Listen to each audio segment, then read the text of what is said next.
शुरुआत पिछली कहानी से। दिन था 14 अक्टूबर 2017। एक अजीब सी ब्रह्मांडीय चीज हमारे ग्रह के ऊपर से उड़ रही थी। किसी के पास उसका कोई सुराग नहीं था। 5 दिन बाद इंटरस्टेलर ऑब्जेक्ट सोलर सिस्टम के बाहर जा रहा था। तब मनोआ में हवाई यूनिवर्सिटी के एक एस्ट्रोनॉमर रॉबर्ट ने इसे हवाई में पैनोरामिक सर्वे टेलीस्कोप और rapid response system pan star के साथ देखा। अपनी खोज के वक्त से ही ये एक अजीब चीज थी। अजीब ऑर्बिट, अजीब स्पीड और अजीब गुण। इसे ओमुआमुआ नाम दिया गया, जो सोलर सिस्टम का दौरा करने वाली पहली ज्ञात इंटरस्टेलर चीज थी। लेकिन यहाँ एक खास बात दिखी।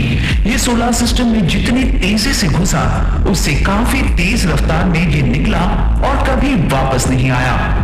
और यही से ये ज्यादा इंटरेस्टिंग हुआ। ओमुआमुआ को जब ट्रैक किया गया, तब उम्मीद थी कि ये आसानी से हाइपरबोलिक ऑर्बिट को फॉलो करेगा, जिस पर सिर्फ एक ही फोर्स का असर होगा, गुरुत्वाकर्षण का। लेकिन हमने जो खोजा वो ये था कि एक नॉर्मल पूरी तरह से हाइपरबोलिक ऑर्बिट जो हमने देखी वो बिल्कुल फिट नहीं थी। ये ऐसा था मानो ग्रेविटी जैसी एडिशनल एक्सेलरेशन के असर के अलावा कुछ अनऑब्जर्व चीज उसे धक्का दे रही हो, एक लंबे सिगार के आकार का। इसे हम देखते इससे पहले ही सूर्य द्वारा इसे जिद किया गया, जिसने बड़ी चालाकी से दूसरी दिशा में चोट करना शुरू किया। इसके बाद 2 बातें साइंटिस्ट में तय हुई।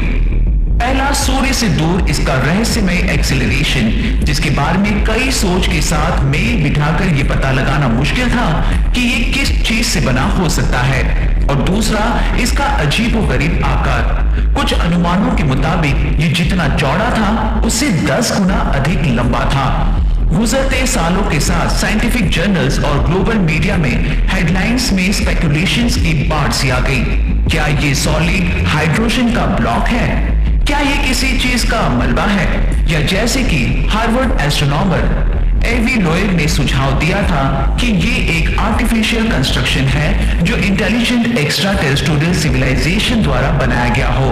अपनी सोच को काबू में रखे, क्योंकि अभी तो चीजें और भयानक होने वाली है। स्वागत है आपका विज्ञान 360 में। अच्छा दोस्तों, एवी लोएब आ गए हैं वापस, और इस बार ओमुआमुआ के 2017 की विजिट पर फॉलो अप रिसर्च के साथ। इस बार उन्होंने न सिर्फ हमारी गैलेक्सी में एलियंस के होने का सुझाव दिया, बल्कि बताया कि हमारे सोलर सिस्टम में 4 क्विंटिलियन एलियन क्राफ्ट्स घूम रही है। सही मायनों में कहे तो लोएब ने ओमुआमुआ के एलियन स्पेस क्राफ्ट होने की बात तो नहीं की, लेकिन उन्होंने कहा कि हमें उस संभावना को नजरअंदाज भी नहीं करना चाहिए। उस लिहाज से वे पूछ रहे थे कि रिस्पेक्टेबल साइंटिस्ट क्या कभी कुछ नहीं करेंगे?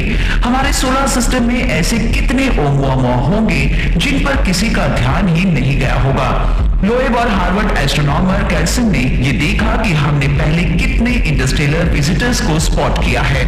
द डेली बिस्ट के हवाले से एस्ट्रोनॉमर्स ने अध्ययन में लिखा कि इंटरस्टेलर ऑब्जेक्ट और ज्ञात काबिलियत का पता लगाने की हालिया रेट्स का इस्तेमाल कर सौर पड़ोस में समान वस्तुओं के घनत्व का अनुमान लगा सकते हैं। ओमुआमुआ के बाद एस्ट्रोनॉमर्स ने 3 और इंटरस्टेलर ऑब्जेक्ट्स का पता लगाया, जिसके बाद 8 सालों में ये अब 4 हो गया। उस दर पर लोएब और कार्सन ने कैलकुलेट कर ये अनुमान लगाया कि हमारे इंस्ट्रूमेंट की पहुंच से परे मौजूद जगहों समेत पूरे सौरमंडल में 40 डेसिलियन इंटरस्टेलर ऑब्जेक्ट्स हो सकते हैं। सूर्य के पास रहने योग्य क्षेत्र के दायरे को सीमित करते हुए उस संख्या को और ज्यादा विनम्र 4 क्विंटिलियन फिगर्स तक लाया जा सकता है, जो यकीनन एक्साइटिंग होगा। अगर उनमें से कुछ एलियंस हैं, तो उनका पता लगाना आसान होगा। लोएब के कुछ थ्योरीज मुश्किल लगती है, लेकिन वे कुछ फैसिनेटिंग पॉइंट्स को उठाने में कभी फेल नहीं हुए।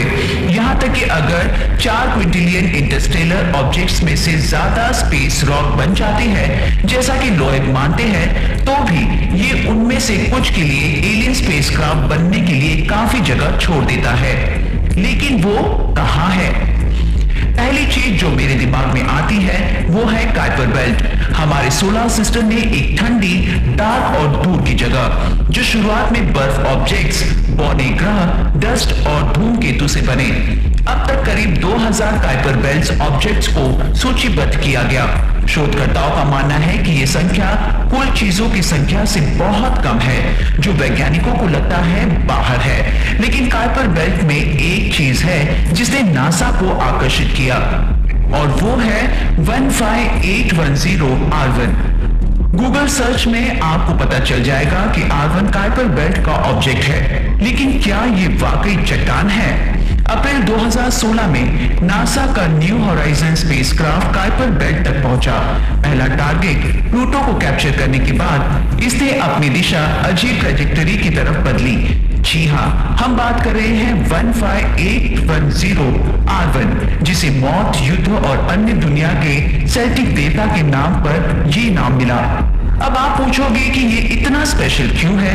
दरअसल काइपर बेल्ट की ज्यादातर चीजें चट्टान और बर्फ से बनी है, लेकिन R1 बेल्ट में किसी भी सूचीबद्ध ऑब्जेक्ट की तरह नहीं चलता, जिसने वैज्ञानिकों के सामने सवाल खड़ा किया कि क्या ये किसी अलग चीज से बनी है जो ज्यादा मजबूत है, क्योंकि ये जितनी तेजी से घूमती है उससे तो लगता है कि इसे सेंट्रीफ्यूगल फोर्स द्वारा अलग कर दिया जाना चाहिए था। आखिर कोई चीज इतनी तेज कैसे घूम सकती है जो जुड़ी भी रहे? साइंटिस्ट का मानना है कि तेज स्पिन आर्टिफिशियल ग्रेविटी की वजह से है, और गुरुत्वाकर्षण लंबे इंटरस्टेलर सफर के लिए सबसे अहम चीज होती है। आपके पास सैकड़ों प्रकाश वर्ष की यात्रा करते हुए स्पेसक्राफ्ट के पास तैरते हुए एस्ट्रोनॉट्स नहीं हो सकते। इसने चीज को करीब से देखने के लिए न्यू होराइजन की जांच की, और यही से चीजें और अजीब हुई। जैसे ही इसने नजदीक से देखने की कोशिश की, अचानक इसके सभी सेंसर डेड हो गए। ट्रांसमिशन कट ऑफ हो गया, मानो जैसे कोई हम पर नजर रखे हुए है। लेकिन कांटेक्ट होने से ठीक पहले नासा ने देखा कि R1 एक बड़े स्पेसशिप की तरह घूम रहा था। आप कह सकते हैं कि ये कोई तकनीकी खराबी होगी, लेकिन यही से चीजें पागल कर देने वाली हो जाती है। जैसे ही न्यू होराइजन R1 के पास से हटा, अचानक से ये फिर जिंदा हो गया, जैसे इसे कुछ हुआ ही ना हो। अब मैं ये आप पर छोड़ती हूँ कि आप इसे कैसे लेते हैं, लेकिन अगर वाकई में ये इंटेलिजेंट एलियन सिविलाइजेशन है, तो इसके पृथ्वी से दूर रहने की बात समझ में आती है, जो चुपचाप काइपर बेल्ट की ठंडी और अंधेरी जगह पर बैठ हमें देख रहा है। और जब भी नजदीक से देखने की जरूरत महसूस होती है, तो ये स्पेसक्राफ्ट पर बैठ घूमते हैं, ताकि ग्रह में रहने वालों को ये सिर्फ एक स्पेस चट्टान सा लगे। इसके अलावा लोएब ने यह भी सुझाव दिया कि ओमुआमुआ एलियन स्पेस जंग का एक टुकड़ा हो सकता है, एक बेकार का सेल क्राफ्ट जिसने गलती से हम तक आने का रास्ता ढूंढ लिया, या ये एक एक्टिव जासूस क्राफ्ट हो सकता है जिसे हमारे सौर मंडल की जांच के लिए यहाँ भेजा गया था। लोएब का कहना है कि ऐसी कई वजह है जो बाद के एक्सप्लेनेशन के पक्ष में है। शुरुआत के लिए ओमुआमुआ की खोज एक विसंगति थी। हमारा सोलर सिस्टम ओमुआमुआ जैसी वस्तुओं को पनाह नहीं देता। इसके अलावा ओमुआमुआ का मोशन मोटे तौर पर मिल्की वे गैलेक्सी के हमारे पैच में मटेरियल और एवरेज मोशन के साथ मेल खाती है। एक काइनेमेटिक स्पेस जिसे लोकल स्टैंडर्ड ऑफ रेस्ट के नाम से जाना जाता है। दरअसल यही वजह है कि वस्तु की उत्पत्ति के सिस्टम का पता लगाना इतना मुश्किल रहा है। लोएब ने कहा, अगर मैं कोई ऐसा इंस्ट्रूमेंट बनाता हूं जिसकी पहचान मैं छिपाना चाहता हूं, तो मैं इसे लोकल स्टैंडर्ड ऑफ रेस्ट में रखूंगा। एस्ट्रोनॉमर्स ने वेस्ट वर्जीनिया में ग्रीन बैंक टेलीस्कोप और उत्तरी कैलिफोर्निया में एलन टेलीस्कोप एरे का इस्तेमाल ओमुआमुआ से आने वाली किसी भी पॉसिबल पिंग्स को सुनने के लिए किया था, लेकिन आज तक वो चीज खामोश है। आपको क्या लगता है, क्या एवी लोएब ने इस बार इसे बहुत आगे तक ले लिया, या वो इस खेल में सबसे आगे है?